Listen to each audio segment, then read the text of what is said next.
ano siya, kunwari, nasigawan ko kanta niya, wow, bad yan! Ano na yan, iiyak na kagad. Kailangan yakapin mo siya. Kasi pag di mo niyakap, tuloy-tuloy yung ano niya. Yun talaga yung pinaka ano niya, yung yapusin mo siya para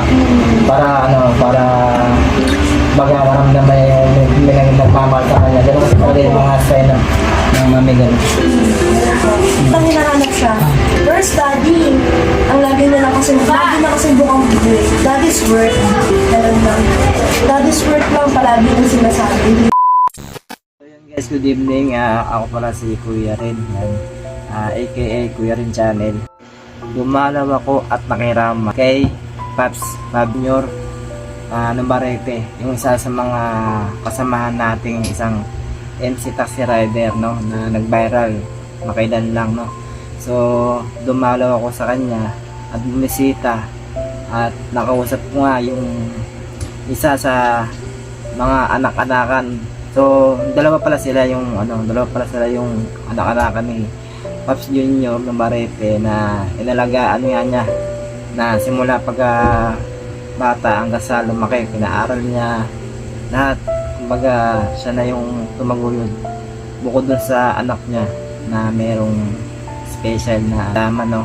So, bisita natin at kinuwento nila yung katangian ni Paps Junior Numbarete na paano magtaguyod sa isang pamilya at paano magmahal sa isang pamilya. Yung motor po kasi niya, installment, hindi pa po bayan. Kung makikita niyo sa video, babalik sana siya. Kasi iniisip niya yung motor. Yung NMAX na yun, Mahal na mahal niya yun eh. Hulugan pa niya? Oo. Lalo pa yun, ngayon nawawala yung helmet niya. Hindi mahanap. Eh, ayun yung helmet niya na ngayon, ayaw niya ipagamit kahit kanino. Pero kahit sa paglalakad, buwat-buwat niya pa rin. Ganun na naman yung mga gamit. Tsaka ayaw niya ipat talaga yung NMAX kasi hindi pa nga yung tapos mayaman. Tsaka masyado nang pinilitin yung NMAX. Mahal. Kaya parang babalik sana siya. Kaya nagulungan niya. Tapos andun pa yung cellphone. Magkano lang naman ang magnan? 500 pesos. Ang ano lang po, nagkamali po ata sa TV. Nakita kasi doon, nakalagay kasi doon, isling ko yung libing. Pero po, ang tunay na libing po talaga is Sabado. Sabado. 7 to 8 a.m. po, 8 a.m. po siya, pero naslamay po, Friday. Yun naman yun, ano eh, hindi naman madilim yung pinagbabaan niya, dead lang. Parang, grabe, sobrang layo pa talaga ng nilakad niya. Siguro simula dito hanggang kanto ng 7-Eleven yung nilakad niya. Para lang mapunta, kasi yung... para na makahingi ng tulong. Yung mismong pinagbabaan... Opo. Yung mismong pinagbabaan niya is car wash. Doon lang yung maraming tao. Parang kumbaga...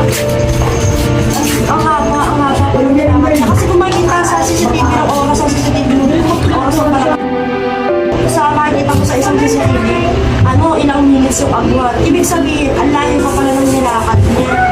Tapos nalaman namin na malayo pa pala talaga yung nilakad niya. Bago siya makita yung sabi sa CCTV na hindi siya masakulong. Pero, tsaka hindi lang, ito, marami. Dito siya natagtad sa dibdib. Kasi nung nakahiga siya, nung bumagsak yung motor, naipit siya. Ngayon, yung pagbaba niya kasi. At sino naman kahit nakatalikod nila kang tawag ng ganun. tsaka yung helmet niya pa, kasi di ba helmet niya ano pa.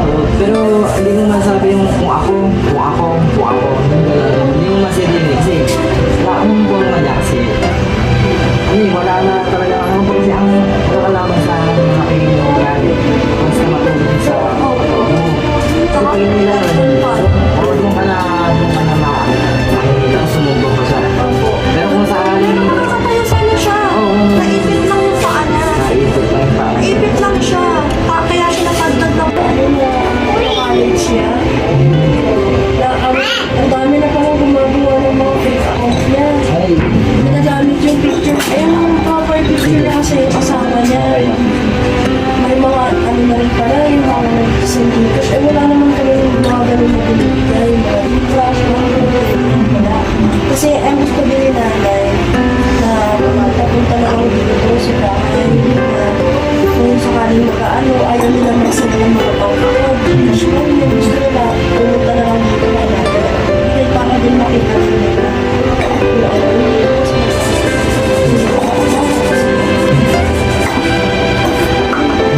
Yung ano, nagbubuhat kami, mga baby, pero hindi dito dun sa amin.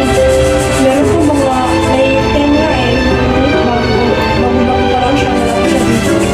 Meron na nung sa kanya, kahit hindi naman kasi Marami talagang papasok ng ganito. Lalo na, di ba, nag-viral ngayon si Ivano Alawi, di ba? Kapanood ko yun eh. Nag-viral siya ngayon. Pero maraming pictures din. Oo, maraming kumbaga, maraming dukong. Dukong. Ayun, yung mga ano kasi yung mga sinabi. Pumunta dito si Okay, Bano sige. para mag-ano po, makilaman. Hindi makilaman dito. Hindi ko siya para makilaman.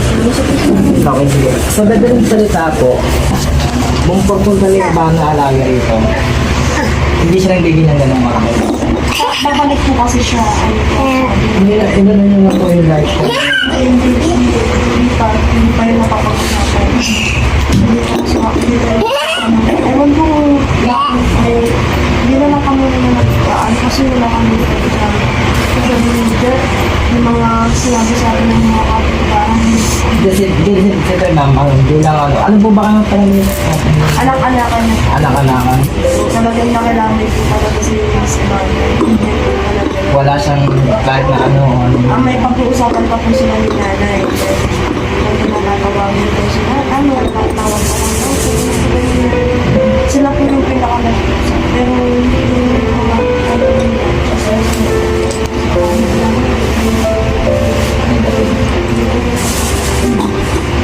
tsaka, ano na rin yung gamit Anak-anakan pa pala niya. ako, dalawa po kami. Kami pong dalawa. Tapos, pinakatunay niya po anak si Alvin. 2 years old, mag-4 years old. Tapos Ano yung pagkaano? Kasi may stage 1, 2, 3 yun. may signs na autism yung baby niya. May signs na ginamit. Pero hindi na siya Pero pinaano po siya, lagi po siyang kada Pinakausap niya naman. linggo-linggo dinadala. Hindi siya dire-diretso magsalita. Utal-utal siya magsalita. Tapos English siya. parang gano'n. Opo, pero po siya. Tsaka ano siya, hindi siya kumakain ng kanin, hindi siya nag-rice. Ganun po yung mga sayang niya, sinasaktan niya sa niya. Mahawakan niya pag siya. Nagwawala yun. Tapos, pag ano siya, kunwari, nasigawan ko siya niya, wow, bad yan! Ano na yan, iiyak na kagad. Kailangan yakapin mo siya. Kasi pag di mo niyakap, Yun talaga ang tuloy-tuloy yung ano niya. Yun talaga yung pinaka ano niya, yung yapusin mo siya para baga maramdaman niya yung may nagmamahal sa kanya. Ganun kasi talaga yung mga sign ng mami ganun. Ito hinahanap siya. Where's daddy? Ang lagi na lang kasi bukang bigay. Daddy's work. Ganun lang. Daddy's work lang palagi yung sinasabi. Hindi yung sinasabi na andun si daddy. Ayun na yan! Pero ngayon, alam mo lang. Pero mauna. Ano ka? Masakit close! Kasi Parang ayun, English siya, ang galing niya. ayun yung alam niya palaging sa video. Pag tinatanong, where's daddy? Daddy's work. Pero yung ano, Tapos gusto pa niya mag-abroad mo, ano? opo, kasi pangarap na po kasi tahimik na buhay. Sa yung bunso. Ilan silang ilan lalaki bukod sa kanya? Dalawa lang. Ay, dalawa lang yung lalaki. Dalawa lang silang lalaki. Yung masakit po na ano eh.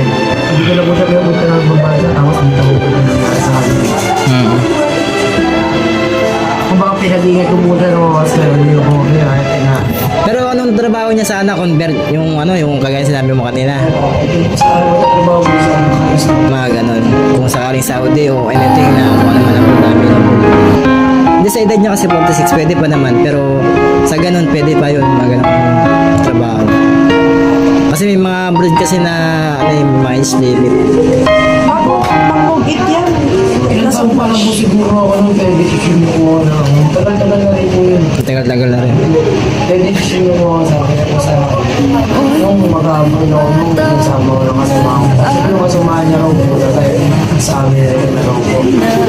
Mga pwede Sa Amerika. Ngayon kasi palagi niyang kasama. Ayo'y nakatayo sa aking mga paa.